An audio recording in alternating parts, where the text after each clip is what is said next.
dirahmati Allah Subhanahu wa taala, dalam riwayat sahih ini tadi Nabi menyebut kata-kata aduullah, musuh Allah, maksudnya Abu Jahal itu. Ini agak sedikit ada mengandung kerancuan, maka perlu kita selesaikan. Di satu sisi Nabi mengatakan Abu Jahal itu aduullah, padahal dia sudah meninggal. Sudah meninggal waktu perang Badar itu. Ada hadis Nabi, pada kesempatan yang lain Nabi pernah mengatakan la tasubbul amwat, jangan kalian memperkatakan orang yang sudah mati. Orang yang sudah mati itu jangan diejek-ejek, jangan dihina-hina lagi. Li'annahum qad afdau ila ma qaddamu, karena mereka sudah mendapatkan balasannya. Apa yang mereka perbuat sudah dapat balasannya. Untuk apa lagi kita persoalkan? Kalau dia jahat sudah dapat balasan kejahatannya. Kalau dia baik sudah mendapatkan balasan dari kebaikannya. Kita yang hidup ini fokus dengan yang hidup sajalah. Yang sudah meninggal ya sudah.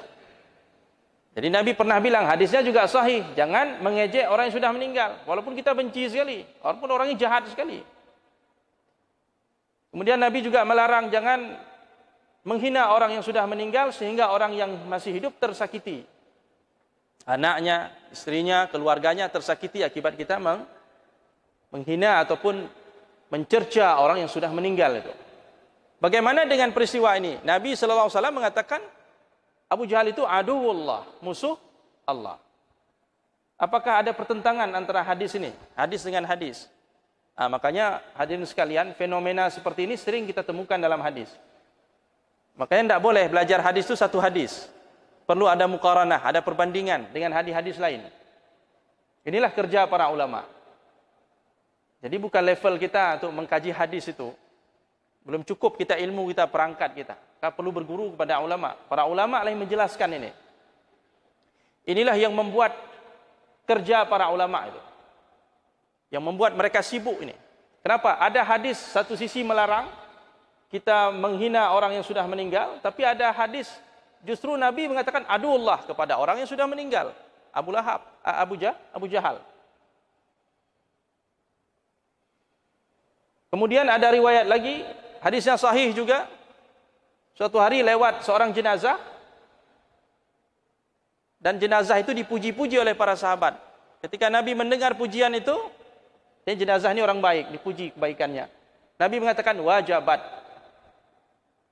Kemudian lewat jenazah yang lain, para sahabat memperkatakan kejelekannya. Orang tidak baik ini, jahat dan sebagainya. Terus kata Nabi apa? Wajabat. Sahabat tanya, ya Rasulullah, apa itu wajabat itu? Apa yang Anda ucapkan, yang Anda maksudkan dengan wajabat?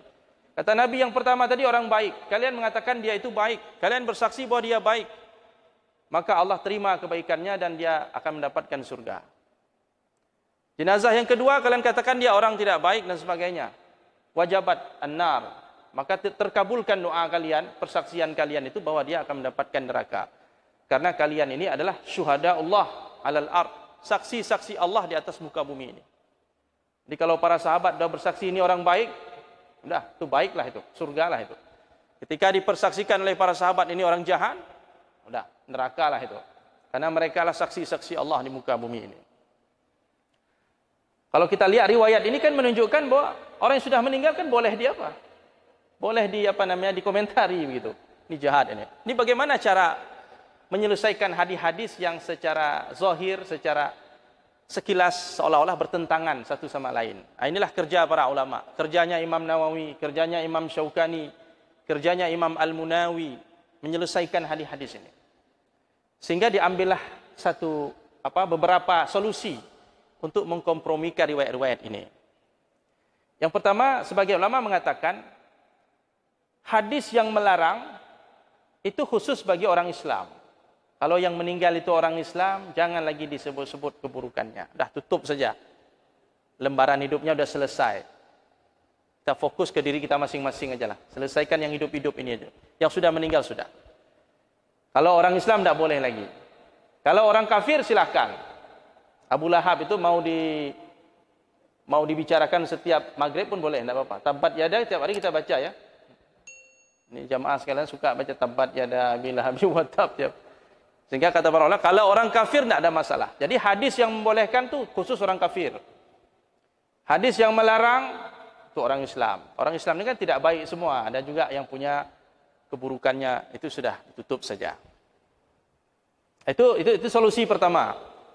Atau kita ambil solusi kedua, yang ditawarkan oleh ulama yang lain. Mereka mengatakan boleh sebelum dikuburkan. Karena jenazah yang dikomentari oleh para sahabat tadi, orang baik dengan orang jahat tadi, sehingga Nabi mengatakan wajabat itu terjadi sebelum dikuburkan. Qabla dafni. Kalau sudah dikuburkan, dah tidak boleh lagi, stop. Apakah dia orang kafir atau orang Islam? Sama. Dah. Kalau sudah dikuburkan, dah selesai. Sebelum dikuburkan, wah, komentarilah. Nah, itu satu solusi kedua. Solusi ketiga, sebagian ulama mengatakan hadis yang membolehkan itu sudah tidak berlaku. Yang berlaku itu hadis yang melarang. Jadi dulu boleh, kemudian dilarang oleh Nabi. Jangan lagi, jangan sebut-sebut kejelekan orang yang sudah meninggal, khawatir nanti yang hidup tersakiti. Nah, jadi ini digunakan pendekatan nasikh mansukh. Hadis yang membolehkan sudah tidak berlaku, sudah mansukh. Hadis yang melarang itu nasikh, yang menghapus, itu yang berlaku. Kemudian solusi yang keempat, kata para ulama, kita bedakan antara orang yang tidak boleh disebut-sebut itu adalah orang, pertama dia orang Islam. Yang kedua, dia orang yang menyembunyikan keburukannya, bukan orang yang terang-terangan melakukan maksiat. Banyak memang salah dia, tapi dia tidak melakukannya terang-terangan. Ini orang seperti ini harus kita jaga kehormatannya, jangan dibeberkan. Tapi kalau orang itu kafir ataupun orang itu suka melakukan maksiat terang-terangan, diekspos lagi maksiatnya, sehingga merusak tatanan kehidupan umat. Ya, terjadi dekadensi moral, merusak akhlak remaja, generasi dan sebagainya. Ini orang seperti ini tidak perlu dijaga kehormatannya, sudah dibicarakan saja. Yang dijaga itu orang yang punya salah, tapi kesalahannya itu bukan untuk dia beberkan, dia nampakkan kepada khalayak, pada masyarakat. Nah, jadi dibedakan antara itu. Solusi yang kelima adalah kalau yang kita bicarakan itu ada mengandung maslahat, maka boleh. Baik orang kafir ataupun orang Islam. Ada kemaslahatan di situ, maka boleh. Ya, seperti mungkin peristiwa Rasulullah ini ketika mengatakan Abu Jahal itu aduullah, ini ada kemaslahatan di situ. Ada persoalan yang perlu dia terangkan. Umpamanya persoalannya apa? Seperti umpamanya para ulama hadis membicarakan perawi-perawi hadis. Perawi-perawi hadis yang berdusta, berbohong atas nama Rasulullah. Itu dibicarakan keburukannya setiap hari walaupun mereka sudah meninggal. Perawinya itu hidup pada abad kedua Hijriah. Masih dibicarakan sampai sekarang. Abad ketiga, abad keempat, sampai abad ke-14 masih dibicarakan orang. Kenapa? Karena dia berbohong, berdusta atas nama Nabi, membuat hadis palsu. Nah, itu diceritakan oleh para ulama. Walaupun sudah meninggal orangnya. Kenapa? Li maslahah. Ada keperluan di situ, ada maslahah untuk menjaga hadis Nabi sallallahu alaihi wasallam. Jangan sampai orang tertipu. Ini hadisnya palsu. Palsu ini buatan si fulan. Disebutkan orangnya supaya riwayat-riwayatnya itu jangan diterima oleh kaum muslimin. Nah, jadi dalam rangka menyelamatkan hadis Nabi itu dibolehkan kita menceritakan keburukannya walaupun dia sudah meninggal dunia. Atau mungkin ada seorang tokoh yang menebarkan pemikiran yang sesat. Bahkan tidak hanya sekedar dia ngomong begitu saja, dia tulis buku mungkin. Dia tulis buku-buku, karya-karya tulis yang dalam karyanya itu dia menebarkan kesesatan-kesesatan, pemikiran-pemikiran yang menyimpang. Maka orang yang seperti ini boleh diceritakan untuk memperingatkan umat supaya hati-hati dengan pemikiran orang ini. Ada pemikirannya yang menyimpang, kesesatannya ini dijelaskan. Kita jelaskan kepada anak didik kita, kepada jamaah. Ini jangan baca buku si fulan ini, bahaya, ini banyak kesesatannya. Orangnya udah meninggal, tidak masalah, karena itu ada masalahnya. Atau ada persoalan-persoalan yang sifatnya peradilan, kasus-kasus yang belum terungkap, kemudian terbukti dan terungkap, itu silahkan diselesaikan. Mungkin waktu dia hidup belum terungkap, setelah dia meninggal ternyata terungkap. Sehingga kasus itu diselesaikan. Ada hak orang yang terampas gara-gara persaksian dia. Sudah kita jelaskan kebohongan dia itu untuk mengambil hak orang lain yang sudah dirampas. Mungkin dia dulu pernah bersaksi palsu, orangnya sudah meninggal. Kita ungkit lagi kasus itu, sehingga hak orang yang dirampas tadi, yang terzalimi tadi bisa kembalikan. Kita bisa mengembalikan hak dia, walaupun harus menceritakan aib orang yang sudah meninggal tadi, karena ada satu masalah. Maka dalam hal ini boleh. Saya rasa cukup itu solusi yang diberikan para ulama. Tinggal kita pilih saja. Nampaknya yang terakhir ini lebih jawabannya atau solusinya lebih mantap. Jadi setelah ditimbang-timbang semua hadis-hadis Nabi yang melarang dan yang membolehkan, diambillah satu kesimpulan. Boleh kalau ada maslahat. Kalau tidak ada maslahat, hanya cuma untuk bersenang-senang saja, untuk mengisi pembicaraan tanpa ada keperluan yang sifatnya syar'i, maka ini tidak boleh.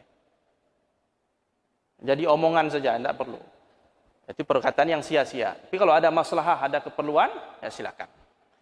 Jadi ketika kita sudah mengetahui solusi-solusi ini, maka hadis Nabi yang mengatakan Abu Jahal itu aduwullah padahal dia sudah meninggal, tidak bisa lagi dipertentangkan, ditabrakkan dengan hadis yang melarang bergunjing ataupun melarang memperkatakan orang yang sudah meninggal. Sehingga dengan demikian hadis-hadis Rasulullah itu tidak bertabrakan satu sama lain. Ini penting sekali kaum muslimin yang dirahmati Allah. Maka ketika kita belajar sirah ini, banyak sekali kita temukan itu. Sehingga dibuatlah satu disiplin ilmu, cabang ilmu dalam ilmu hadis. Ilmu hadis itu luas sekali. Maka dibuat satu disiplin ilmu namanya ilmu ikhtilaful hadis. Salah satu cabang ilmu hadis yang luas itu namanya ikhtilaful hadis. Ilmu bagaimana cara mengkompromikan hadis-hadis Nabi yang seolah-olah bertabrakan atau bertentangan. Nah, ini kerjanya para ulama. Dan di antara orang yang paling hebat dalam masalah ini adalah Imam Asy-Syafi'i. Itu paling jago, dia mempertemukan hadis-hadis yang seolah-olah bertentangan. Kemudian ada Imam At-Tahawi juga jago dalam masalah ini, Imam Ibnu Khuzaimah dan lain sebagainya. Jadi kita berterima kasih dan bersyukur para ulama kita tidak membiarkan kita kebingungan. Kalau enggak bingung kita, Pak. Bingung kita. Yoh, ini satu sisi dilarang. Tapi kok Nabi amalkan ini? Nabi lakukan. Sahabat melakukannya. Bisa bingung kita. Nah, di tengah kebingungan ini hadirlah para ulama memberikan tunjuk dan bimbingan. Maka tidak boleh kita lepas dari para ulama. Jadi tidak bisa kalau kita bilang saya mau kaji Quran dan hadis sendiri. Tidak perlu ulama, tidak bisa. Siapa yang bisa mengkaji Quran hadis sendiri tanpa harus melewati jembatani oleh para ulama? Tentu ulama-ulama yang muktabar ini. Ya, kita ulama-ulama amilin, ulama-ulama yang konsisten dengan ilmu dan amalnya. Jadi inilah hadirin yang dimuliakan Allah, perlunya kita menuntut ilmu dan menghadiri majelis ilmu supaya jelas persoalan-persoalan yang kita hadapi dalam memahami agama ini. Kaum muslimin yang dirahmati Allah Subhanahu wa taala, saya rasa waktunya sudah berapa menit? Baik, kita cukupkan saja. Kita nanti akan pertemuan yang akan datang kita akan masuk kepada pembahasan baru masih dalam Fatimah radhiyallahu anha, tapi ada persoalan-persoalan baru yang akan muncul yang akan kita sampaikan. Demikian hadirin yang dimuliakan Allah, mudah-mudahan pertemuan kita pada malam ini bermanfaat. Aqulu qauli hadza wa astaghfirullah li wa lakum. Subhanakallahumma wa bihamdik asyhadu an la ilaha illa anta nastaghfiruka wa natubu ilaik. Assalamualaikum warahmatullahi wabarakatuh.